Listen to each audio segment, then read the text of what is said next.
faites bien de choisir Bénin Business 24 pour vous informer. Bienvenue à tous, voici les titres du journal. Très peu de jeunes filles exercent aujourd'hui dans le digital. Il faut alors changer la donne. Inciter les jeunes filles à envisager une carrière dans le secteur du digital. On en parle dans cette édition. La mer est l'étendue d'eau salée qui occupe la plus grande partie de la surface terrestre. Elle comprend les océans et recouvre 70% de la surface de la planète. Mais c'est aussi une ressource économique incroyable. On va également aborder la question de la piraterie des œuvres littéraires. En quoi cela consiste-t-il et comment y mettre définitivement fin?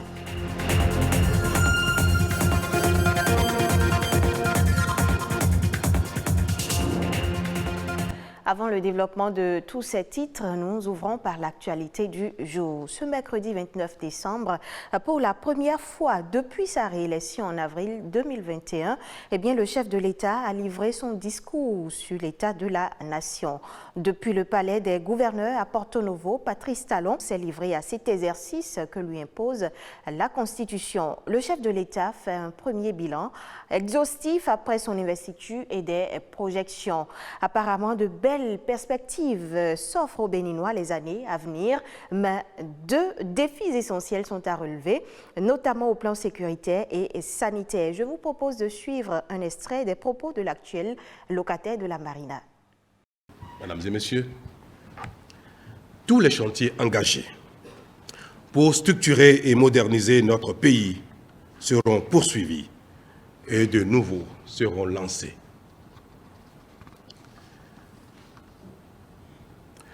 C'est ce qui traduit justement le programme d'action du gouvernement 2021-2026 que nous avons adopté il y a quelques jours. Il porte nos ambitions, mais traduit surtout notre détermination à bâtir un pays où il fera de plus en plus mieux vivre pour chacun. Durant le quinquennat qui commence, le gouvernement fera tous ses efforts pour amplifier nos progrès et nous faire observer que ce qui a été fait durant les 5 dernières années ne sont que le début d'une épopée. Mesdames et messieurs, nos réalisations pendant le quinquennat qui commence seront observées peut-être 2 fois, 3 fois plus que ce qui a été fait précédemment. C'est cela, désormais, notre marque. Et je voudrais inviter les uns les autres à observer ce qui va se passer. Le Bénin désormais béni. Nous serons à la hauteur des attentes qui ont été si longtemps insatisfaites. De jeunes filles exerçant dans le domaine d'éthique, en connaissez-vous? Elles sont en effectif réduit dans le monde entier. Il faut changer la donne. Impliquer les jeunes filles dans le secteur d'éthique devient aujourd'hui un enjeu international. C'est ce que nous apprend Rodrigue Babagüito dans son reportage. Une image qui traduit une fracture numérique entre les sexes. Ces filles choisissent faire de la robotique une filière longtemps réservée aux hommes. Malheureusement, elles restent peu nombreuses dans le monde. Les jeunes filles restent encore très peu représentées dans les domaines des sciences, de la technologie, de l'ingénierie et des mathématiques.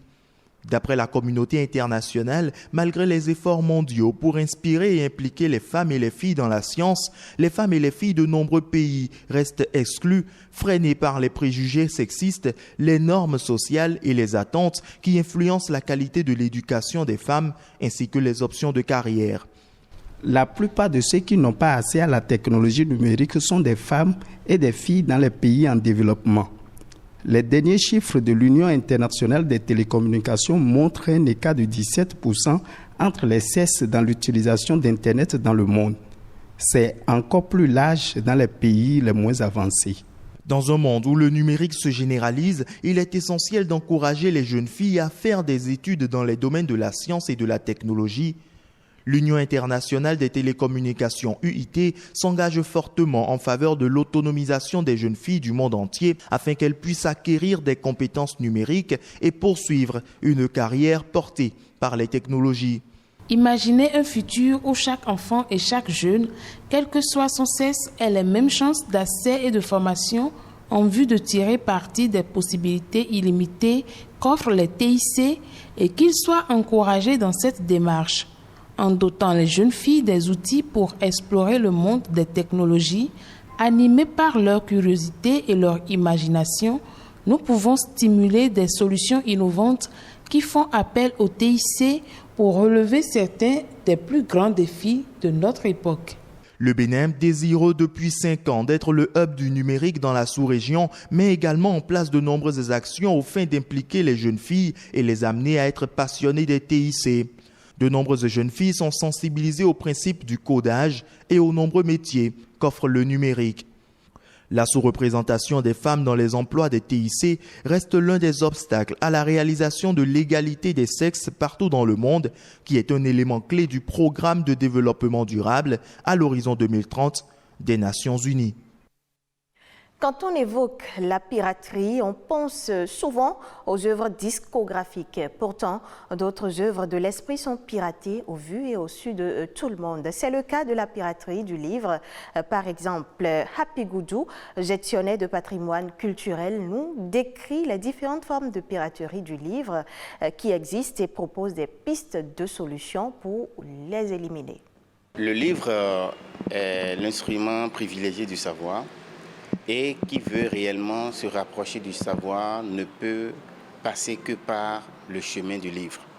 C'est une filière, disons, importante pour le développement culturel d'un pays, parce que le livre, avant de devenir ce document, disons, imprimé, qui renferme le savoir, la connaissance, il passe par des étapes. Du coup, c'est une chaîne avant que le document que nous voyons ne soit réellement visible, parce que la finalité, c'est, disons, la rentabilité économique que cet ouvrage-là, qui a été inspiré par l'auteur, puisse apporter. L'importance du livre pour l'économie d'un pays ou la culture d'un pays, c'est à double titre. 1, ça nourrit la connaissance, et 2, ça permet à tous ceux qui interviennent dans cette filière, les acteurs, d'en jouir, donc de pouvoir se servir donc de cette connaissance-là pour pouvoir économiquement vivre. Depuis l'avènement du président Patrice Talon, nous avons constaté qu'il y a des encouragements à ce niveau-là où le livre est considéré comme, disons, une part importante du développement culturel et économique. À savoir que déjà, l'État a initié un projet de réhabilitation et de modernisation des bibliothèques publiques et la numérisation des fonds documentaires. Et après, il y a aussi un projet important qui est le projet du fonds de bonification qui est logé au Fonds des arts et de la culture. Donc ce projet qui vient encourager les industries culturelles. Et parlant des industries culturelles, nous avons bel et bien la chaîne du livre. Du coup, cela vient donner un souffle de soulagement, donc un bouffée d'oxygène à tous ces promoteurs qui vont pouvoir désormais aller à la bancarisation de leur projet d'édition du livre, par exemple, et de pouvoir voir l'État rembourser les intérêts. La mer, madame, monsieur, occupe la plus grande partie de la surface terrestre. La mondialisation des économies repose sur la libre circulation des flux maritimes. C'est par la mer que transitent 90% des marchandises échangées dans le monde. Aussi, 30% des hydrocarbures consommés dans le monde proviennent-ils de la mer. C'est un véritable enjeu de trafic maritime et de navigation. Cependant, au-delà du rôle qu'elle joue, eh bien, la mer est essentielle pour la croissance économique de toute nation. Josué Daniel Sosa nous édifie un peu plus dans cet élément que je vous invite à suivre. Son importance pour le développement de l'écosystème n'est pas toujours perceptible. La mer joue un rôle important dans la croissance économique de toute nation. Elle couvre une grande partie de la surface du globe. Notre survie sur Terre en dépend. en matière de biodiversité, il y a plus d'espèces au niveau des mers que dans les océans, parce que c'est interne au continent. Maintenant, la mer constitue la zone d'échange de tampons, d'évaporation pour pouvoir reprendre la formation des nuages pour la pluie. Et c'est dans la mer aussi que vous avez les métabolismes, parce que fournit beaucoup de CO2 dans l'atmosphère, ça passe aussi par la mer. Il y a aussi la quantité de sel que nous avons au niveau de la mer qui est très utile. Vous allez voir qu'à des moments donnés, on conseille aux gens de consommer ce type de sel-là. Les avantages sont vraiment énormes. Des avantages qui ne cessent d'accroître au fil des jours, notamment dans le secteur des transports maritimes. Environ 80% des marchandises du commerce mondial transitent par la mer. Elle devient ainsi le premier mode de transport avec plus de 9 milliards de tonnes de cargaison chaque année. La mer constitue le seul élément qui permet de transporter les marchandises de poids très élevé. Tout ce qui est fabriqué en Europe et autres, tout est envoyé dans les pays en développement par la mer. Donc le transport maritime constitue un grand rôle dans le développement économique de toute la nation. Vous allez voir que s'il n'y a pas ce transport-là, il y aura vraiment des problèmes sur le plan économique. Je voulais lancer, comment on appelle, pour que nous puissions, à chacun à son niveau, puisse vraiment protéger la mer et éviter vraiment d'aller déposer n'importe quoi dans la mer. Protéger la mer des déchets est la seule solution qui s'impose à l'humanité pour sauvegarder l'environnement. Pour l'heure, l'Organisation maritime internationale OMI a adopté et continue d'élaborer des mesures pour diminuer les émissions de gaz à effet de serre provenant des navires et réduire la quantité de déchets marins. Patrick Adiabodou revient sur d'autres actualités, des informations au plan international dans Eco-Inter. Suivez-nous. L'Afrique du Sud pleure le décès de l'un de ses plus grands patriotes. Desmond Tutu s'est éteint le lendemain de Noël à 90 ans.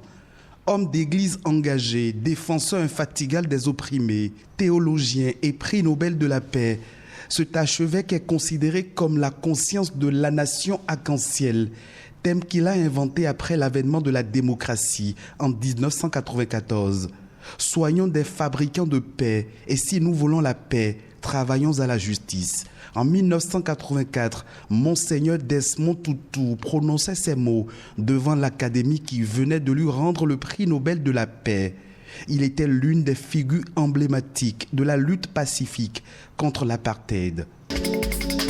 C'est le chaos dans le ciel depuis l'avènement du variant Omicron. La propagation fulgurante de cette nouvelle mutation de Covid-19 perturbe fortement le transport aérien. 8300 liaisons aériennes ont été annulées pendant le week-end de Noël et lundi dernier, 700 vols ont été supprimés aux États-Unis. Les compagnies aériennes s'inquiètent d'un risque de paralysie du secteur. L'Europe concentre à elle seule 55% de toutes les annulations de vols enregistrées ces derniers jours. En plus du manque de personnel navigant, le secteur se heurte aux interdictions de liaison imposées pour freiner la propagation de la Covid-19. Dès le 3 janvier 2022, la consommation debout dans les cafés sera interdite en France et le télétravail sera également obligatoire. De nouvelles mesures de restriction pour enrayer la propagation de Covid-19. Retour des jauges, télétravail et passe vaccinal. Mais pas de couvre-feu pour le réveillon du 31 décembre 2021, ni de report de la rentrée scolaire. Le recours au télétravail sera rendu obligatoire à partir de la rentrée pour tous les salariés pour lesquels il est possible, à raison de 3 jours minimum par semaine et 4 jours quand cela est possible.